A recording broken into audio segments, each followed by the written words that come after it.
Talent online current affairs ക്ലാസ്സിലേക്ക് സ്വാഗതം.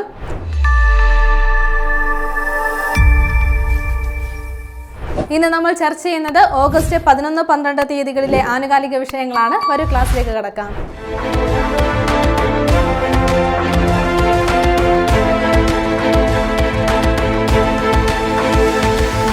Secretariat assistant mains എക്സാമിന് വേണ്ടി തയ്യാറെടുക്കുന്നവർക്കായി ഈ ഒരു സിലബസിലെ ഏറ്റവും ഇമ്പോർട്ടന്റ് പാർട്ടായിട്ടുള്ള പേപ്പർ 2 വേണ്ടിയിട്ടുള്ള റാങ്ക് ഫയൽ ടാലന്റ് അക്കാദമി പുറത്തിറക്കിയിട്ടുണ്ട്. ടാലന്റ് അക്കാദമിയുടെ ഈ ഒരു ബുക്കിന്റെ പ്രൈസ് വരുന്നത് 850 രൂപയാണ്. എന്നാൽ നിങ്ങൾക്ക് 800 രൂപയ്ക്ക് ഈ ഒരു ഓഫർ പ്രൈസിൽ ഇപ്പോൾ ലഭ്യമാവുന്നതാണ്. എക്സാമിന് വേണ്ടി തയ്യാറെടുക്കുന്നവർ ഉറപ്പായും ഈ ഒരു ബുക്ക് വാങ്ങി പഠിച്ചു തുടങ്ങുക. കേരള PSC BFO നോട്ടിഫിക്കേഷൻ വന്നു കഴിഞ്ഞു. അപ്പോൾ ഈ ഒരു എക്സാമിന് വേണ്ടി അപ്ലൈ ചെയ്യാത്തവർ ഉടൻ തന്നെ അതിന് അപ്ലൈ ചെയ്ത് പഠിച്ചു തുടങ്ങുക. ഈ ഒരു സിലബസിൽ നമുക്ക് ഫുൾ മാർക്ക് സ്കോർ ചെയ്യാൻ കഴിയുന്ന ഒരു പോർഷനാണ് BFO സ്പെഷ്യൽ ടോപ്പിക്. ഈ ഒരു എക്സാമിന് വേണ്ടിയിട്ടുള്ള സ്പെഷ്യൽ ടോപ്പിക്കിന്റെ ബുക്കാണ് ടാലന്റ് അക്കാദമി പുറത്തിറക്കിയിട്ടുണ്ട്. BT ഫോറസ്റ്റ് ഓഫീസറിന്റെ സ്പെഷ്യൽ ടോപ്പിക് ബുക്ക്. അപ്പോൾ 270 രൂപയാണ് ഈ ഒരു ബുക്കിന്റെ പ്രൈസ് വരുന്നത്. ഇപ്പോൾ ഓഫർ പ്രൈസിൽ ലഭ്യമാവുന്നതാണ്. 250 രൂപയ്ക്ക് ഇപ്പോൾ സ്വന്തമാക്കാൻ സാധിക്കുന്നതാണ്. അപ്പോൾ ഓഫർ തീരുന്നതിന് മുമ്പ് തന്നെ വേഗം ഈ ഒരു ബുക്ക് സ്വന്തമാക്കൂ. ഉടൻ വരാനിരിക്കുന്ന കേരള PSC എക്സാമുകൾക്ക് വേണ്ടി തയ്യാറെടുക്കുന്നവർക്കായി Talent Academy university assistant, company board assistant, beverage LDC, SI mains, 10th +2 degree ബാച്ചുകൾ, secretariat assistant main batch, company board LD typist തുടങ്ങിയ കോഴ്സുകളിലേക്കുള്ള ഓൺലൈൻ ഓഫ്ലൈൻ ക്ലാസുകൾ ആരംഭിച്ചിട്ടുണ്ട്. ക്ലാസുകളുമായി ബന്ധപ്പെട്ട കൂടുതൽ വിവരങ്ങൾക്ക് താഴെ കാണുന്ന ഫോം ഫില്ല് ചെയ്യുകയോ സ്ക്രീനിൽ കാണുന്ന നമ്പറുമായി ബന്ധപ്പെടുകയോ ചെയ്യുക. ഇന്ന് നമ്മൾ ആദ്യം ചർച്ച ചെയ്യുന്നത് ഓഗസ്റ്റ് 12 പ്രത്യേകതയാണ്.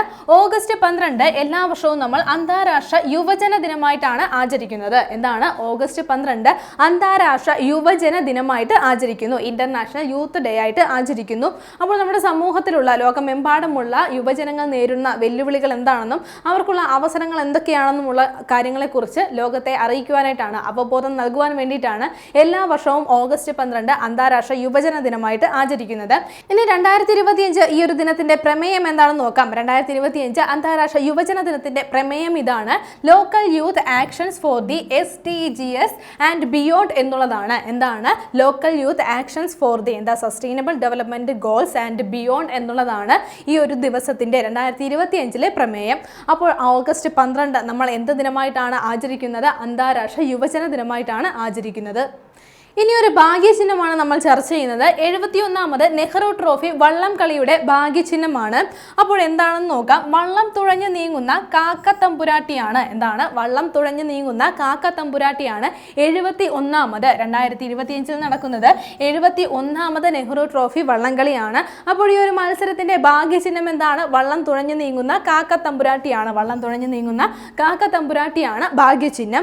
ഇനി 70ാമത് നെഹ്റു ട്രോഫി എപ്പോഴാണ് നടന്നത്? 2024 നടന്നതാണ് 70ാമത് നെഹ്റു ട്രോഫി. ഈ ഒരു മത്സരത്തിന്റെ ഭാഗ്യചിഹ്നം എന്തായിരുന്നു? അത് വള്ളം തുഴഞ്ഞു നീങ്ങുന്ന, വള്ളം തുഴയുന്ന നീലപ്പൊന്മാനായിരുന്നു. എന്താണ് വള്ളം തുഴയുന്ന നീലപ്പൊന്മാനായിരുന്നു 70ാമത് 2024 നടന്ന 70ാമത് നെഹ്റു ട്രോഫി വള്ളംകളിയുടെ ഭാഗ്യചിഹ്നം എന്ന് പറയുന്നത്. ഈ ഒരു മത്സരത്തിൽ വിജയിച്ചത് കാരിച്ചാൽ ചുണ്ടനായിരുന്നു. അപ്പോൾ 71ാമത് മത്സരം 2025 നടക്കുന്നത്. നെഹ്റു ട്രോഫി വള്ളംകളി, അതിന്റെ ഭാഗ്യചിഹ്നമാണ് നമ്മൾ നോക്കിയത്. എന്താണെന്ന് ഓർത്തു വെക്കുക. വള്ളം തുഴഞ്ഞു നീങ്ങുന്ന കാക്ക തമ്പുരാട്ടിയാണ് ഈ ഒരു മത്സരത്തിന്റെ ഭാഗ്യചിഹ്നം. അടുത്ത നമ്മൾ നോക്കുന്ന പോയിന്റ് ഇതാണ്: സംസ്ഥാനത്ത് ആദ്യമായി ഹരിത ബഡ്ജറ്റ് അവതരിപ്പിക്കാൻ ഒരുങ്ങുന്ന കോർപ്പറേഷൻ ഏതെന്നാണ്. തിരുവനന്തപുരം കോർപ്പറേഷൻ ആണ്. എന്താണ് ആദ്യമായിട്ട് നമ്മുടെ കേരളത്തിൽ ആദ്യമായിട്ട് ഒരു കോർപ്പറേഷൻ ഹരിത ബഡ്ജറ്റ് അവതരിപ്പിക്കുകയാണ്. അപ്പോൾ ഏത് കോർപ്പറേഷൻ ആണ് എന്നുള്ള കാര്യം നോട്ട് ചെയ്യുക. തിരുവനന്തപുരം കോർപ്പറേഷൻ ആണ് ഹരിത ബഡ്ജറ്റ് അവതരിപ്പിക്കാനായിട്ട് പോകുന്നത്. അപ്പോൾ ഈ ഒരു ബഡ്ജറ്റ് ഉൾക്കൊള്ളുന്ന കാര്യങ്ങൾ എന്തൊക്കെയാണെന്ന് കൂടി നമുക്ക് ഓർത്തു വെക്കാം. ഈ ഒരു ബഡ്ജറ്റിൽ പ്രധാനമായും ഉൾക്കൊള്ളുന്നത് കാർബൺ ബഹിർഗമനം കുറയ്ക്കുന്നതിന് വേണ്ടിയിട്ടുള്ള നടപടികളാണ്. അതിന് വേണ്ടിയിട്ടുള്ള അതുമായി ബന്ധപ്പെട്ട് ഉണ്ടാകുന്ന പ്രകൃതിയിൽ ഉണ്ടാകുന്ന അല്ലെങ്കിൽ കാലാവസ്ഥയിൽ ഉണ്ടാകുന്ന ആഘാതങ്ങൾ കുറയ്ക്കുവാൻ വേണ്ടിയിട്ടുള്ള പരിഹാര നടപടികൾ ഉൾക്കൊണ്ടുള്ളതാണ് ഈ ഒരു ഹരിത ബഡ്ജറ്റ്. അപ്പോൾ ഇങ്ങനെ ഒരു ബഡ്ജറ്റ് തയ്യാറാക്കുന്ന കോർപ്പറേഷൻ ഏതാണ്? തിരുവനന്തപുരം കോർപ്പറേഷനാണ്. ഈ ഒരു പരിപാടിയോടനുബന്ധിച്ച് തന്നെ സ്കൂൾ കുട്ടികളുമായി ചേർന്നിട്ട് പലയിടങ്ങളിലായിട്ട് വിത്തുപന്തുകൾ വിതരണം ചെയ്യുവാനായിട്ടും ആലോചനയുണ്ട്. വിത്തുപന്തുകൾ വിതരണം ചെയ്യും എന്നും അറിയിച്ചിട്ടുണ്ട്.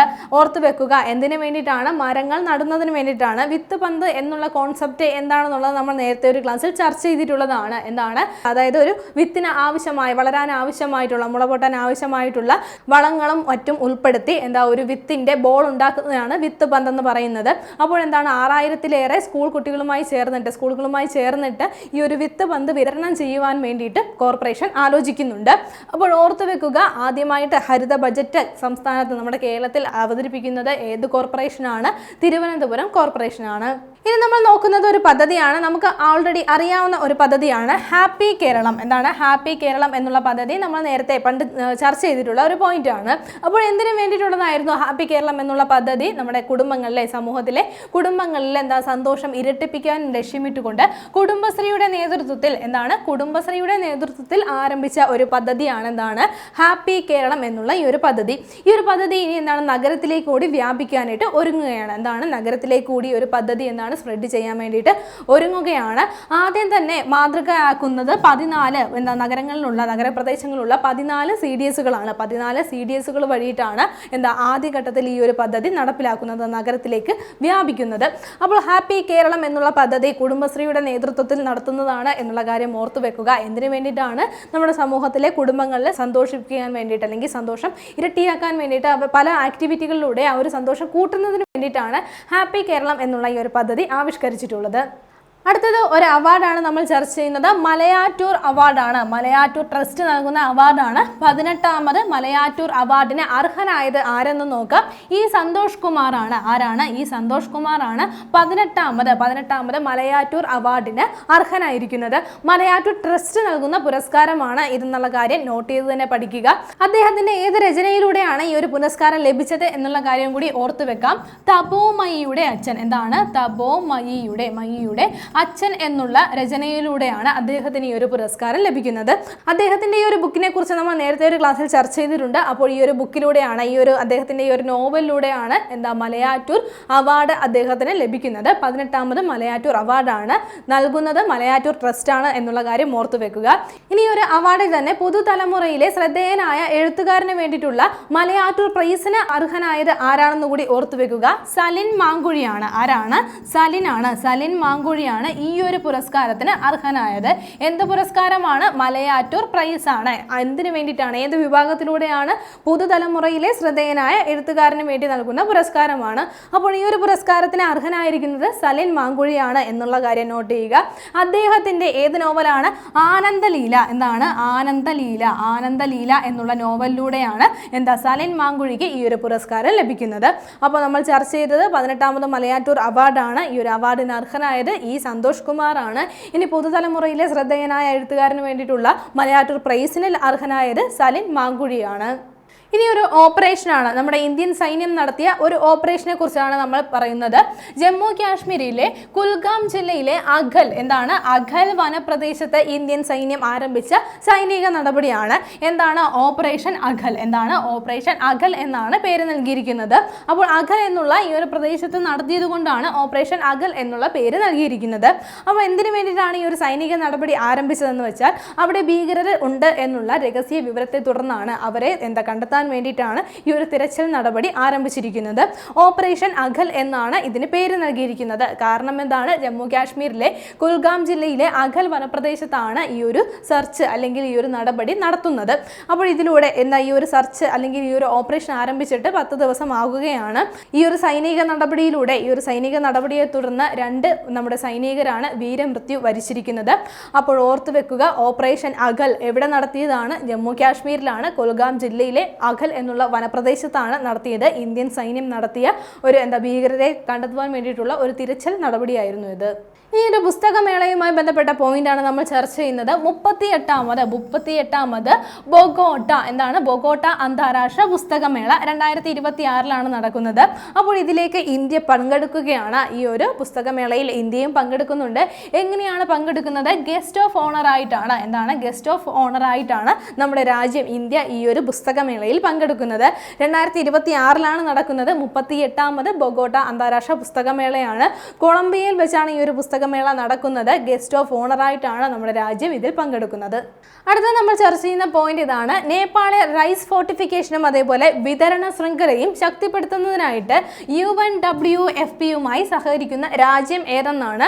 നമ്മുടെ രാജ്യമാണ്, ഇന്ത്യയാണ് ഈ ഒരു പദ്ധതിക്കായിട്ട് UNWFPയുമായിട്ട് സഹകരിക്കുന്നത്. UNWFP എന്താണെന്ന് നമുക്കറിയാം. UN വേൾഡ് ഫുഡ് പ്രോഗ്രാം എന്നുള്ളതാണ് പൂർണ്ണ രൂപം. അപ്പോൾ ഈ ഒരു സംഘടനയുമായിട്ട് ഇന്ത്യ സഹകരിച്ചുകൊണ്ട് ചോദിച്ചിട്ടുണ്ട്. ഏത് രാജ്യത്താണ്? നേപ്പാളിലാണ് റൈസ് ഫോർട്ടിഫിക്കേഷനും അതേപോലെ അതിൻ്റെ വിതരണ ശൃംഖലയും ശക്തിപ്പെടുത്തുന്നതിന് വേണ്ടിയിട്ടുള്ള പദ്ധതികളാണ് ആവിഷ്കരിക്കുന്നത്. അപ്പോൾ ഫോർട്ടിഫൈഡ് റൈസ് എന്ന് പറയുന്നത് എന്താണെന്ന് നമുക്കറിയാം. എന്താണ്? ജനിതകമായിട്ടുള്ള മാറ്റങ്ങളൊക്കെ വരുത്തിയിട്ട് വിറ്റമിൻസ് ഒക്കെ നമുക്ക് ലഭിക്കുന്ന രീതിയിൽ ഫോർട്ടിഫൈ ചെയ്തെടുക്കുന്ന റൈസ് ആണ്. അപ്പോൾ ഈ ഒരു റൈസ് ഫോർട്ടിഫിക്കേഷനും അതിൻ്റെ വിതരണ ശൃംഖലയും ശക്തിപ്പെടുത്തുന്നതിന് വേണ്ടിയിട്ടാണ് ഇന്ത്യയും അതേപോലെ UN വേൾഡ് ഫുഡ് പ്രോഗ്രാമും ഇതിനു വേണ്ടിയിട്ടാണ് ഈ ഒരു പദ്ധതി ആവിഷ്കരിക്കുന്നത്. ഏത് രാജ്യത്തിന് വേണ്ടിയിട്ടാണെന്ന് ഓർത്തുവെക്കുക, നേപ്പാളിന് വേണ്ടിയിട്ടാണ്. ഇനി നമ്മൾ നോക്കുന്നത് 2 പുതിയ ഇനം ഞണ്ടുകളെ കുറിച്ചുള്ള പോയിന്റ് ആണ്. അടുത്തിടെ പശ്ചിമഘട്ടത്തിൽ നിന്നും കണ്ടെത്തിയ പുതിയ ഇനം ശുദ്ധജല ഞണ്ടുകൾ ഏതൊക്കെയെന്നാണ്. അവയുടെ പേര് ഓർത്തു വെക്കാം. കാസർഗോഡിയ ഷീബെ, ഒന്നിന്റെ പേരെന്താണ്? കാസർഗോഡിയ ഷീബെ. അതേപോലെ പിലാർട്ട, പിലാർട്ട വാമൻ എന്ന് 2 ഞണ്ടുകളാണ്. രണ്ടിൻ്റെയും പ്രത്യേകത എന്താണ്? ശുദ്ധജല ഞണ്ടുകളാണ് ഇവ എന്താണ്? ശുദ്ധജല ഞണ്ടുകളാണ്. എവിടെ നിന്നാണ് കണ്ടെത്തിയത്? പശ്ചിമഘട്ടത്തിൽ നിന്നുമാണ്. പൊതുവെ പറഞ്ഞ രണ്ടുപേരെയും 2 ഞണ്ടുകളെയും പശ്ചിമഘട്ടത്തിൽ നിന്നാണ് കണ്ടെത്തിയത്. എന്നാൽ കാസർഗോഡിയ ഷീബയെ കണ്ടെത്തിയത് കാസർകോട്ടെ റാണിപുരം ഹിൽ സ്റ്റേഷനിൽ നിന്നുമാണ്. ആ ഒരു പരിസര പ്രദേശത്തു നിന്നാണ് കാസർഗോഡിയ ഷീബെ എന്നുള്ള ഈ ഒരു ഞണ്ടിനത്തെ കണ്ടെത്തിയത്. അതേപോലെ പിലാർട്ട വാമൻ എന്നുള്ള ഈ ഒരു വിഭാഗത്തെ കണ്ടെത്തിയത് തെക്കൻ പശ്ചിമഘട്ടത്തിലെ ഗവി മേഖലയിൽ നിന്നുമാണ്. അപ്പോൾ പൊതുവെ പറഞ്ഞ രണ്ടുപേരെയും 2 ഇനങ്ങളെയും പശ്ചിമഘട്ടത്തിൽ നിന്നാണ് കണ്ടെത്തിയിരിക്കുന്നത്. അപ്പോൾ ശുദ്ധജല ജണ്ടുകളാണെന്ന് നമ്മൾ പറഞ്ഞു. എവിടെ നിന്നാണ് കണ്ടെത്തിയത്? പശ്ചിമഘട്ടത്തിൽ നിന്നുമാണ് കണ്ടെത്തിയത്. അവയുടെ പേര് ഓർത്തു വെക്കുക, കാസർഗോഡിയ ഷീബെ അതേപോലെ പിലാർട്ട വാമൻ എന്നിവയാണ്. ഇനി ഇന്ത്യൻ നാവികസേനയുടെ 2 കപ്പലുകളാണ് നമ്മൾ പരിചയപ്പെടുന്നത്. 2025 ഓഗസ്റ്റിൽ വിശാഖപട്ടണത്ത് കമ്മീഷൻ ചെയ്യുന്ന ഇന്ത്യൻ നാവികസേന കപ്പലുകൾ ഏതൊക്കെയെന്നാണ് നോക്കാം. INS ഉദയഗിരിയും അതേപോലെ INS ഹിമഗിരിയുമാണ്. പഠിക്കാൻ എളുപ്പമാണ്. ഒന്നെന്താണ്? ഉദയഗിരി, മറ്റേതെന്താണ്? ഹിമഗിരി. ഇവ രണ്ടും എപ്പോഴാണ് കമ്മീഷൻ ചെയ്യുന്നതെന്ന് ഓർത്തു വെക്കുക. 2025 ഓഗസ്റ്റിലാണ് വിശാഖപട്ടണത്താണ് കമ്മീഷൻ ചെയ്യുന്നത്. അപ്പോൾ ഇവയുടെ രണ്ടിൻ്റെയും പ്രത്യേകത എന്തെന്ന് വെച്ചാൽ 2 കപ്പലുകളും പ്രൊജക്ട് 17A സെൽത്തിൻ്റെ ആണ്. പ്രൊജക്ട് 17A സെൽത്ത് ഫ്രിഗേറ്റുമായി ബന്ധപ്പെട്ടിട്ടുള്ളതാണ്. അപ്പോൾ ഇവയിലുള്ള 2 ഇന്ത്യൻ നാവികസേന കപ്പലുകളാണ്. അവയുടെ പേര് ഓർത്തു വെക്കുക. INS ഉദയഗിരിയും INS ഹിമഗിരിയുമാണ്. അടുത്തതൊരു വിയോഗമാണ് നമ്മൾ ചർച്ച ചെയ്യുന്നത്. 2025 ഓഗസ്റ്റിൽ അന്തരിച്ച ജാപ്പനീസ് ഫുട്ബോൾ താരം ആരെന്നാണ്. അപ്പോൾ അദ്ദേഹത്തിന്റെ പേര് ഓർത്തു വെക്കാം. കുനിഷിൻഗെ കമമോട്ടോയാണ്. ആരാണ്? കുനിഷിൻഗെ കമമോട്ടോയാണ് അന്തരിച്ചിരിക്കുന്നത്.